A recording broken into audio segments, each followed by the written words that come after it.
Bonjour et bienvenue sur ma toute nouvelle chaîne YouTube. Aujourd'hui je vais vous raconter 3 petites histoires mystérieuses qui n'ont jamais été résolues. N'hésitez pas à vous abonner en retour. Éteignez bien la lumière et augmentez le volume. Allez, c'est parti. Le mystère Pauline Picard. Avril 1922. Pauline Picard, 2 ans, joue dans le jardin de la ferme familiale de Goin-Ludu, près de Brest, lorsque vient l'heure du souper. Sa mère, alors à l'intérieur, l'appelle pour venir manger. Seulement, personne ne répond. L'inquiétude monte. La famille de Pauline rassemble voisins et policiers pour partir à sa recherche. Malgré les efforts déployés, la jeune fille reste introuvable. Pendant 3 semaines, aucune nouvelle ne parvient à l'oreille des parents, encore sous le choc. Un beau jour, une annonce est faite. Pauline aurait été aperçue à Cherbourg, soit à 400 km de là. Comme le précise l'édition du lundi 8 mai 1922 du journal Le Matin, la famille n'a pas cherché à obtenir davantage d'informations et a sauté dans le premier train en partance pour Cherbourg. Seulement, sur place, la petite a un comportement étrange. Elle demeure muette, ne semblant pas reconnaître ni ses parents, ni ses proches. La jeune fille ne semble pas être elle-même, suggérant un état post-traumatique. Une femme aurait été aperçue aux côtés de Pauline, avant que la petite ne soit identifiée. Toutefois, personne n'est parvenu à la retrouver. Et même si Pauline ne reconnaît personne, sa famille est persuadée qu'il s'agit bien de la petite. Toutefois, l'affaire ne s'arrête pas là. Un mois plus tard, un cycliste découvre un corps, à 800 mètres de la demeure des Picards. Dénué de sa tête, ses mains et ses pieds, le corps est vêtu de la même robe noire et blanche, ainsi que du même manteau bleu que Pauline, le jour de sa disparition. Malheureusement, les indices présents sur place ne permettent pas d'identifier formellement le cadavre.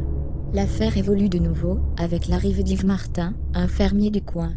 L'homme n'a pas arrêté de demander si la famille avait retrouvé le corps, avant de s'excuser, s'exclamant qu'il est coupable.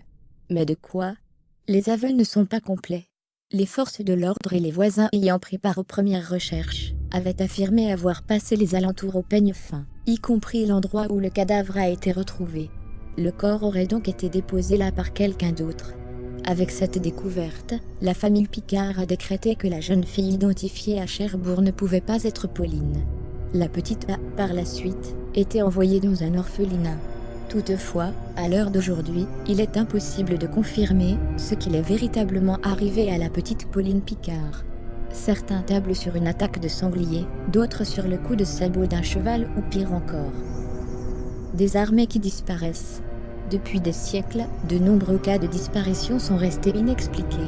En 1707, lors de la guerre de succession en Espagne, 4000 hommes qui partaient en guerre contre les armées de Philippe V ne sont jamais réapparus de derrière la chaîne montagneuse des Pyrénées. Pourtant la bataille n'a jamais eu lieu. Les expéditions espagnoles qui partirent à la recherche du régiment n'ont retrouvé ni corps, ni armes, ni bagages. En 1858, c'est un bataillon de 650 soldats qui disparut dans la forêt de Saïgon. Un autre bataillon qui les suivait à 2 km n'a rien observé de particulier sur l'itinéraire commun emprunté. Le cas le plus célèbre et le plus documenté est sûrement celui de la disparition du bataillon de Norfolk en 1915. Composé de 267 hommes, il défendait les positions françaises et anglaises contre les Allemands sur la presqu'île des Dardanelles, mer Noire. Dans cette région montagneuse, ils étaient partis prêter main forte à un corps d'armée néo-zélandais en difficulté. Alors qu'ils s'enfonçaient dans la vallée, une autre compagnie de soldats du Commonwealth qui les observait furent témoins d'une étrange disparition. Ils virent descendre sur leur camarade un épais nuage. Lorsque celui-ci se leva, le régiment avait disparu au fond d'une rivière asséchée. Un rapport sur ces événements a été rédigé en 1917, le rapport final de la commission des Dardanelles. Il évoque une étrange brume qui a recouvert le bataillon le 12 août et suppose qu'il ait pu dissimuler des tranchées occupées par les Ottomans. Il relate également une bataille qui s'est déroulée à quelques kilomètres le même jour et suggère que les morts du 5e régiment étaient mêlés à ceux de cette bataille. Les témoignages doutaient de 3 vétérans. 3 témoins néo-zélandais sont revenus sur l'événement en 1965. Ils confirmèrent qu'aucun soldat n'était ressorti de la brume après environ 3/4 d'heure le 21 août, mais le rapport évoque le 12 août, et on accusait les vétérans de s'être trompés en évoquant le 4e régiment, alors qu'il s'agissait du 5e. Ces erreurs ont suffi à discréditer leur témoignage aux yeux de nombreux sceptiques, qui ont conclu à la mort des soldats, suivie d'une putréfaction accélérée des corps sous une chaleur accablante. Ce phénomène se reproduisit une nouvelle fois en 1937, lorsque les armées japonaises envahirent une grande partie de la Chine.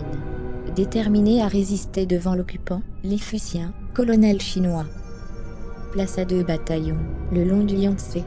Le lendemain matin, un des bataillons composé de 3000 hommes avait complètement disparu, sans qu'aucune des sentinelles placées le long du fleuve n'aperçoive le moindre mouvement des troupes. Les archives japonaises confirmèrent qu'aucune bataille n'avait eu lieu ce jour précis, et qu'aucun homme n'avait été fait prisonnier.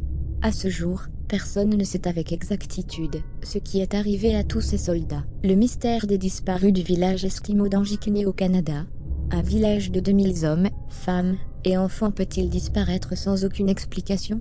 Le village qui a disparu était localisé près du lac Anjikuni, à environ 800 km au nord-ouest de la base de la gendarmerie royale canadienne à Churchill. Dans le nord canadien bien qu'isolé, les Esquimaux qui y vivaient recevaient fréquemment la visite de trappeurs. Joey Labelle, un trappeur canadien, connaissait bien cette partie de la nature sauvage canadienne. Il l'a traversée pendant environ 40 ans, et était considéré comme un invité d'honneur dans cette communauté. Mais en novembre 1930, Joey Labelle arrive dans le village esquimau, sur les rives du lac Anjikuni. Il est accueilli par un silence total, ce qui le déroute, car familier de l'endroit il connaît les habitants. Il est habituellement accueilli par les chiens qui se manifestent par des aboiements. Joey Labelle constate que le village est désert. Pour une communauté de pêche florissante, et d'environ 2000 habitants, et d'ordinaire animé, ce silence est étrange et troublant. Aucune trace de vie. Il visite chacune des huttes, personne. Toutes les habitations sont vacantes. Il aperçoit un feu, il s'approche avec précaution. Sur le feu, qui est sur le point de s'éteindre, une immense marmite de ragoût noirci, froid, pour ce qui ressemble beaucoup à un dernier repas. Il n'y a aucun signe d'une lutte dans le village. Il semble que les villageois se soient évaporés. Joey Labelle ne sait que penser, ses amis esquimaux ne lui ont rien dit. Aucun départ collectif n'était programmé, aucune cérémonie n'était prévue. Exode ou exil soudain et rapide. Impossible, aucune trace d'empreinte s'éloignant de la colonie n'a été retrouvée. Joey décide de se rendre au bureau de télégraphe le plus proche et envoie un message à la gendarmerie royale du Canada. Les gendarmes se rendent sur place le lendemain. Un groupe de recherche disposant de moyens considérables est mis en place et envoyé à la recherche des disparus. Les premiers résultats de l'enquête sont surprenants. Les chiens de traîneau du village sont enterrés profondément dans des congeries de glace et, apparemment, ils sont morts de faim. Les provisions et la nourriture des Esquimaux sont retrouvées dans leur hutte. Ce qui n'a aucun sens, si l'on admet que les villageois ont migré, même soudainement. Mais les découvertes étranges continuent. En effet, les gendarmes font une découverte pour le moins effrayante. Le cimetière a été profané, les tombes sont vides. Or, le sol glacé autour des tombes est dur comme du métal. Il aurait été impossible pour des êtres humains de creuser.